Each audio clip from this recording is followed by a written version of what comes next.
Welcome to Whisper of Haunted Waves.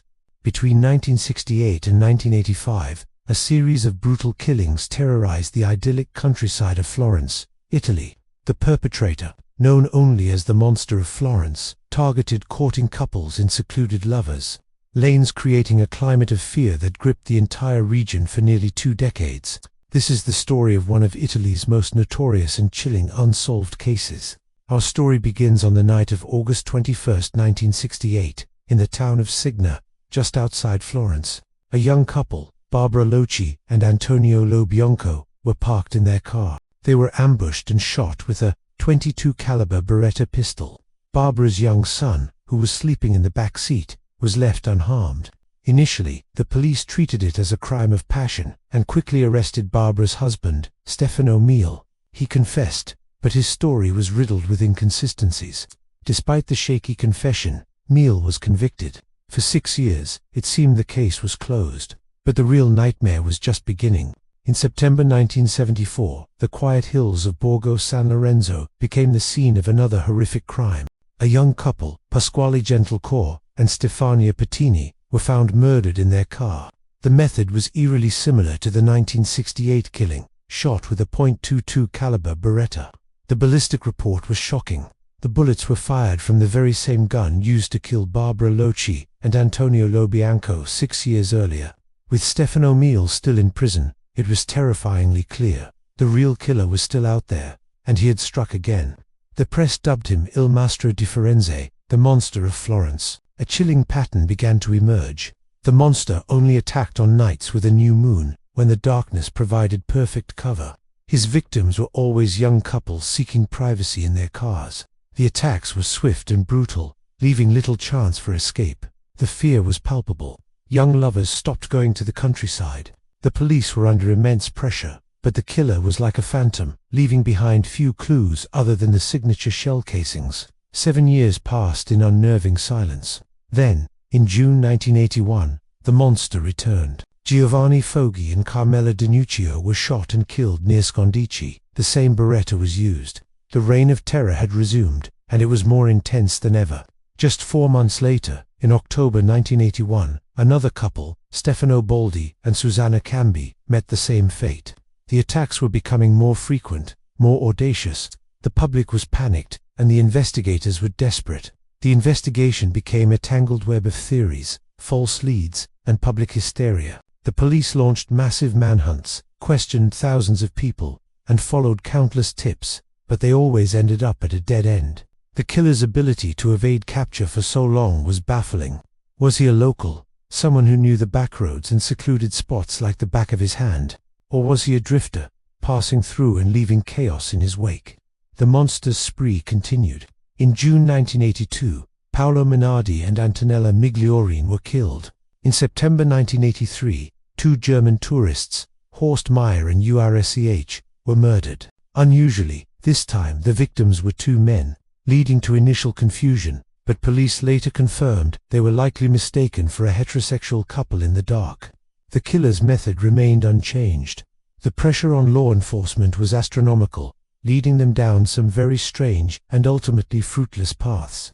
One of the most famous theories centered on a supposed Sardinian clan. Investigators revisited the 1968 murder and began to suspect that Stefano Miele, Barbara Loci's husband, had lied to protect a group of his Sardinian relatives and acquaintances. This theory suggested that the subsequent murders were committed by this group to keep the secret of the first crime buried. Several men from this circle were arrested and interrogated.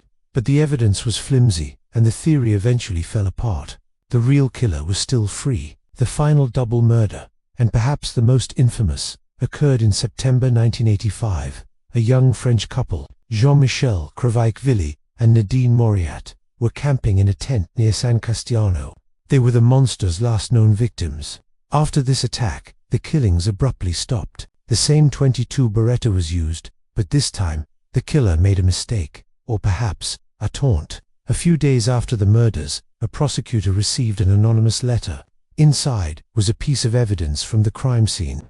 It was a chilling message to the authorities, a final act of defiance, and then silence. For years, the case went cold. The monster of Florence vanished as mysteriously as he had appeared. Why did he stop? Did he die?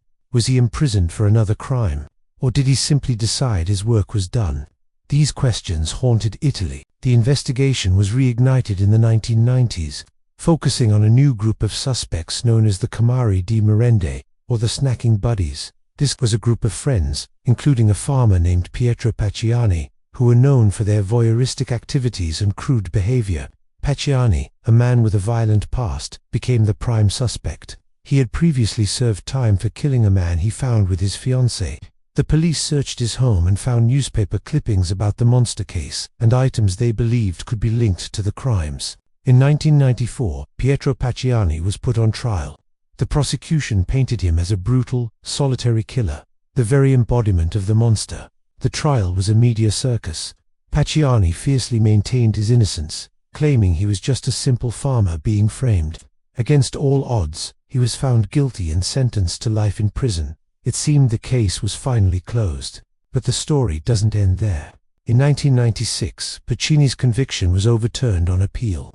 The court found the evidence against him to be insufficient. The judges didn't believe he acted alone and ordered a new trial. Before that could happen, Pacciani was charged again, this time alongside two of his snacking buddies, Mario Vanni and Giancarlo Lotti. The theory now was that they acted as a group, with Pacciani as the leader. The subsequent trials were a confusing spectacle. Lotti confessed, implicating Pacciani and Vanni. Vanni, in turn, famously shouted in court, accusing Pacciani. It was a chaotic mess of accusations and denials. Ultimately, Vanni and Lotti were convicted, while Pacciani was acquitted of the murders again. Just before he died of a heart attack in 1998, the official verdict was that a conspiracy of several people committed the crimes, but many people, including investigators and journalists, remained unconvinced. The idea of a group of aging peeping toms carrying out these meticulous, terrifying murders just didn't seem to fit. To this day, the true identity of the Monster of Florence remains one of Italy's greatest mysteries. Was it Pietro Pacciani, acting alone or with his friends? Was it someone from the Sardinian clan, as originally suspected? Or was it someone else entirely, a cunning and sadistic killer who was never even considered a suspect? The .22 Beretta pistol, the key piece of evidence that connects all the crimes, was never found. The case has inspired books, documentaries, and even a major Hollywood movie that never got made.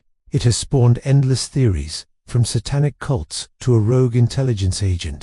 One of the most compelling theories, put forth by journalist Mario Spezzi and American author Douglas Preston in their book The Monster of Florence, points to a different suspect altogether, someone who was overlooked by the police. They argued that the flawed and chaotic investigation, fixated on Pacciani, allowed the real killer to slip through the cracks forever.